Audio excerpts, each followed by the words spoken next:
여러분 안녕하세요. 꿈꾸는 개발자입니다. 정말 너무너무 오랜만에 영상을 올리게 되었는데요. 저는 지금 프리랜서로 개발을 하고 있습니다. 그런데 최근에 정말 너무 황당한 계약서를 받게 되었는데요. 그 내용을 여러분들에게 소개해드리고 싶어서 카메라를 켜게 되었습니다. 그럼 바로 본론으로 들어가겠습니다. 먼저 여러분들이 일본에서 프리랜서로 처음 일을 하시려면 대부분이 에이전트를 통해서 계약을 따게 될 거예요. 저도 그런 케이스인데요. 지금껏 여러 에이전트를 통해서 계약을 진행했다가 이번에 새로운 에이전트와 계약을 하려고 했는데요. 모든 에이전트들이 대부분 동일한 방법이긴 한데 처음 만나자마자 계약서를 내밀지는 않아요. 먼저는 스킬 시트라고 해서 직무 경력서 같은 그동안의 경력을 확인할 수 있는 문서를 요청합니다. 제가 그 스킬 시트를 에이전트에게 전달을 하면 에이전트 측에서는 그 스킬 시트를 사내 전산망에 등록을 하고 저에게 여러 안건을 소개합니다. 보통은 이메일이나 전용 페이지를 통해서 소개를 받게 되는데 그 중에 마음에 드는 안건을 신청하면 에이전트 측에서 추천서와 함께 저의 스킬 시트를 해당 업체에게 보내게 되죠. 만약 저의 스킬 시트를 확인한 해당 업체가 저를 마음에 들어하면 바로 면담일을 잡습니다. 면담일은 상호 협의하에 이루어지고 면담일의 면담을 보고 나면 보통 일주일 이내로 합격, 불합격 통지를 받게 됩니다. 만약 합격을 받게 되면 그때 계약서를 받게 되는데요. 이번에 정말 말도 안 되는 계약서를 준 업체는 제가 지금까지 받아왔던 계약서와 차원이 달랐습니다. 이건 사고 한번 제대로 나면 파산해야 하는 계약서였어요. 보통 계약서가 일본어로 되어 있고 어려운 표현도 많고 양도 많아서 대충 읽고 별 문제 없겠지? 라고 생각해서 바로 사인하신 분들이 계실 텐데요. 그렇게 하다가 정말로 문제가 생기면 회생이 불가능합니다.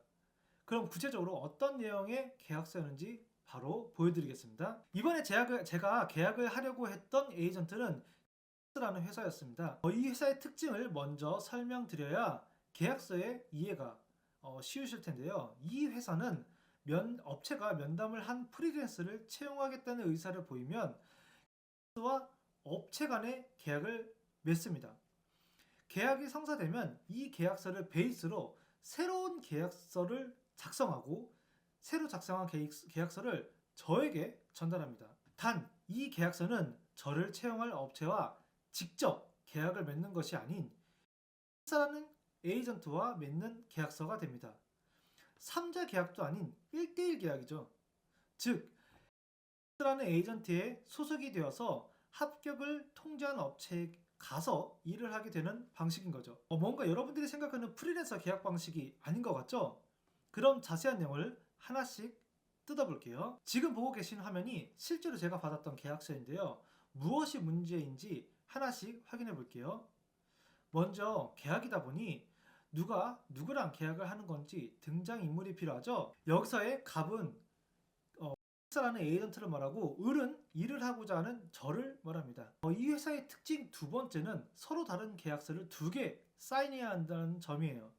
둘다 라는 에이전트와 계약을 하는 건데 하나는 기본 계약서라고 해서 어느 업체에서 일을 하든 기본적으로 지켜야 할 계약 내용이 담겨 있고 또 하나는 개별 계약서라고 해서 안건별로 계약을 해야 하는 시스템이더라고요. 지금 보시는 화면은 기본 계약서 내용이고 개별 계약이 어떠하든 기본적으로 지켜야 할 룰이 적혀 있어요. 그럼 제가 문제 삼았던 내용을 하나씩 살펴볼게요. 먼저 2조 3항을 보면 갑이 필요하다고 인정될 때 본 계약, 즉 기본 계약서와 개별 계약서를 전부 혹은 일부를 해제, 해약 또는 변경할 수 있다라고 적혀 있어요. 보통 해제나 해약, 변경을 해야 할 때는 상대방에게 통지를 한다던가 아니면 합의 후에 이루어진다 이런 표현이 있어야 정상이거든요. 하지만 이 계약서에는 그런 내용이 없어요. 그냥 라는 에이전트가 독자적인 판단으로 언제든지 이 계약을 합의 없이 변경하거나 해제를 할 수 있다는 거예요. 이건 너무 불합리한 내용이죠. 프리랜서가 안정적으로 일을 할 수 없게 만드는 내용이에요. 다른 회사가 불리해지거나 불이익이 생길 것 같으면 통지 없이 바로 계약을 무효화 하겠다는 내용이죠. 그래서 저는 계약을 해제 변경 해약할 시에는 갑과 을의 합의하에 이루어진다라고 수정해달라고 요청을 했어요. 뭔가 냄새가 나죠? 아직 더 있어요. 계속 가볼게요. 제10조 권리의 보장이라는 계약 내용을 보고 계시는데요. 먼저 1항부터 볼게요. 을은 업무 위탁을 수행하는 데 있어서 작성된 시스템, 소프트웨어 등이 제3자의 산업재산권 또는 저작권 등의 그 외에 일체의 법적 권리를 침해하지 않을 것을 보증한다.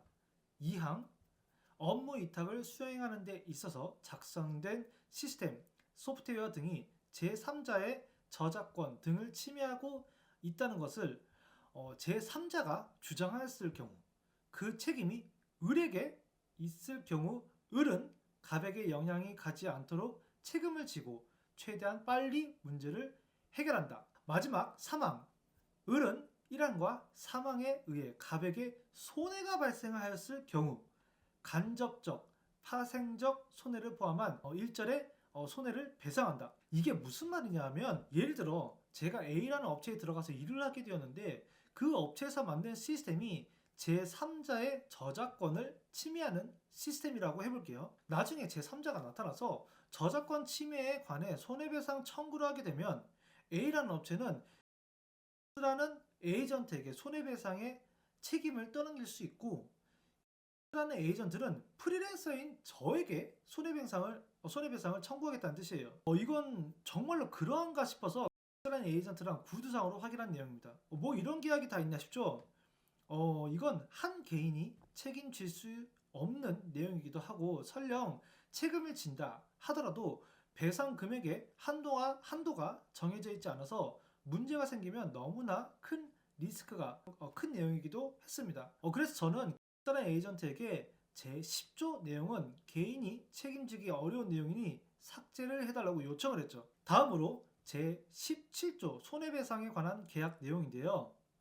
을은 본 계약 또는 개별 계약을 수행함에 있어서 갑에게 피해를 입혔을 경우 면실이익 또는 기회손실에 따른 간접적, 파생적 손해를 포함한 일절의 손해를 배상한다 라는 내용인데요. 제가 이전부터 이용했던 라는 에이전트는 이렇게 적혀 있어요. 갑과 을은 본 계약을 위반 시 당사자에 의해 생긴 손해를 상대방에게 배상하는 책임을 진다. 그 배상 금액은 본 계약에서 정한 업무 위탁료의 금액을 한도로 한다.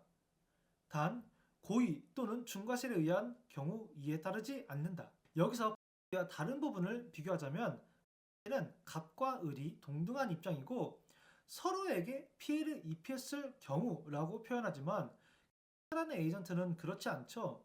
오직 을이 갑에게 피해를 입혔을 경우에만 이라고 적혀 있어요. 또 는 배상 한도가 정해져 있지만 X라는 에이전트는 그렇지 않죠.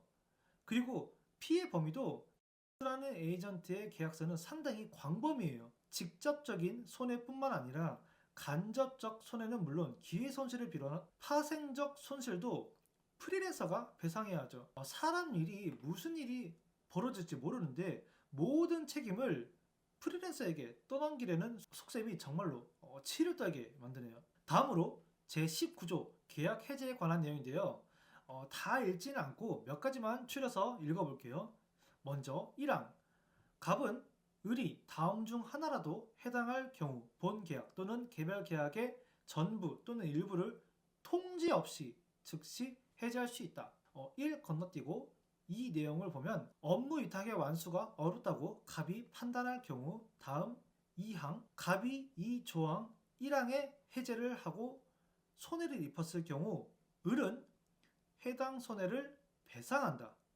마지막으로 3항 을이 제1항의 각 항목 중 어느 것 하나라도 해당할 경우 을은 기한의 이익을 잃고 갑에 대한 책무를 즉시 변상해야 한다.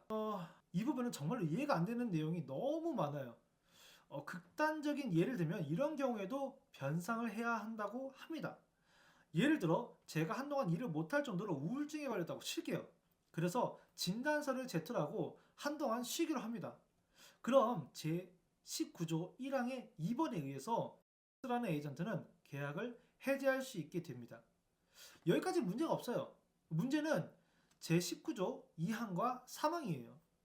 만약 저의 병가로 인해서 X라는 에이전트가 손해를 입었을 경우 X라는 에이전트는 저에게 손해배상을 청구할 수 있게 됩니다. 그리고 저는 즉시 변상을 해야 하고요. 변상에 대한 한도나 범위도 정해져 있지 않아요. X라는 에이전트가 피해를 입었는지 안 입었는지, 피해를 입었다면 어느 정도의 피해를 입었는지는 X라는 에이전트 스스로가 판단하고 정해서 손해를 입었다면 저에게 배상을 하겠다는 뜻이에요. 이거를 읽어보지도 않고 바로 계약을 했다가는 폭탄 하나 가슴에 품고 일하는 거나 마찬가지예요. X라는 에이전트는 절대로 피해를 보지 않겠다는 의지가 이 계약서에 담겨져 있죠. 그리고 그 모든 책임과 피해는 프리랜서 스스로 알아서 책임지고 해결하라는 뜻이죠. 그런데 더 웃긴 건 X라는 에이전트는 프리랜서를 파트너라고 부른다는 거예요. 이게 어딜 봐서 파트너인지 도무지 이해가 안 가는데요. 문제는 또 있습니다. 제19조 3항이 끝인데요. 그 어딜 봐도 을이 이 계약을 해지할 수 있는 내용이 없어요. 이 계약을 해지할 수 있는 건 오직 X라는 에이전트 뿐이죠. 단 을이 이 계약을 해지할 수 있는 방법이 딱 하나 있는데요. 그게 제23조에 적혀 있습니다. 제23조 본 계약의 유효 기간은 본 계약을 체결한 날로부터 1년간으로 한다. 단 계약 기간 만료 2개월 전까지 갑이나 을로부터 변경, 해약 등의 신청이 없다면 본 계약과 동일한 조건으로 1년 자동 연장하며 그 이후로도 동일하다. 다시 말해서 을이 이 계약을 해지하려면 계약 체결 후 10개월을 기다려서 해제 신청을 해야 하고 그마저도 잊어서 못했다면 1년을 더 기다려서 계약 만료인 2개월 전에 해제 신청을 해야 한다는 뜻이에요. 저는 이 불합리한 계약을 1년이나 지속하고 싶지 않았기 때문에 중도의 변경이나 해제가 가능하도록 수정해달라고 요청을 했어요. 참고로 작년에 일본에서 새로 제정된 프리랜서 법에 대해서 말씀드리자면 일본의 프리랜서 법에는 해제 30일 전에 상대방 측에 해제 통보를 하고 해제를 할 수 있게 되어 있어요. 하지만 이 X라는 에이전트는 조금 다르죠. 위법이라고 볼 수 있는 이 계약은 어떻게 이렇게 아무렇지 않게 내미는지 이해가 안 되더라고요. 그래서 정리하면 제가 X라는 에이전트에게 계약서 수정 요청을 한 내용은 다음과 같습니다. 계약을 해제, 변경, 해약할 시에는 갑과 을의 합의하에 이루어진다. 제10조 내용은 개인이 책임지기 어려운 내용이니 삭제한다. 갑과 을은 본 계약을 위반 시 당사자에 의해 생긴 손해를 상대방에게 배상하는 책임을 진다. 그 배상 금액은 본 계약에서 정한 업무 위탁료의 금액을 한도로 한다. 단 고의 또는 중과실에 의한 경우 이에 따르지 않는다. 갑과 을은 30일 이상의 예고 기간을 두고 서면 또는 전자적 방법으로 해제, 해약을 통지함으로 본 계약을 해제, 해약할 수 있다. 결론은 어떻게 되었을까요? 네, 기본적으로 이 계약서의 수정은 받아들여지지 않았습니다. 그냥 무조건 사인해야 한다는 뜻이에요. 저는 이 계약서를 읽고 수정을 요청할 때부터 이미 정했어요. 수정 요청이 받아들여지지 않는다면 이 에이전트는 버린다고요. 이번에 X라는 에이전트를 통해서 알게 된 업체가 굉장히 매력적인 업체였지만 이런 계약을 하면서까지 계약을 하고 싶지 않았어요. X라는 에이전트의 이 기본 계약서는 갑과 을이 동등한 위치가 아닌 X라는 에이전트가 위에 있고 프리랜서가 폭탄을 들고 밑에 있는 그야말로 주종관계의 계약서라고 생각해서 더 이상 계약을 진행하지 않았습니다. 더 많은 돈을 벌려다가 한 번의 실수로 그보다 더 많은 금전적, 정신적 피해를 입을 수 있는 계약은 진행하지 않는 것이 좋겠다는 판단이었어요. 솔직히 에이전트가 여기만 있는 것도 아니고 다른 데 알아보면 그만이니 조금 아쉽긴 하지만 X라는 에이전트에 매달릴 이유도 없었고요. 보통 일본어에 익숙하지 않으신 분들이나 귀차니즘에 빠진 분들 중에 계약서를 제대로 읽지 않고 사인을 하시는 분들이 종종 계신데 계약서는 법적 효력을 가지고 있어서 나중에 문제가 생기면 계약한 내용대로 본인이 책임질 부분은 책임을 져야 합니다. 이 계약건으로 X라는 에이전트와 정말 수차례 전화를 했는데요. 당시에 X라는 에이전트의 담당자는 지금까지는 중대한 문제가 발생한 적이 한 번도 없었다. 프리랜서와 우리는 파트너이다. 문제가 생기면 우리가 도와주겠다. 등등 전화상으로 저에게 안심시키려고 많은 노력을 했어요. 그래서 지금까지 했던 말들을 모두 법적 효력이 있는 계약서에 명시해달라고 요청을 했죠. 하지만 그건 안 된다고 하더라고요. 여러분들이라면 이런 계약서에 사인을 하시겠나요? 여러분들의 생각을 답글로 남겨주시면 제가 다음 계약을 하는데 많은 도움이 될 것 같습니다. 감사합니다.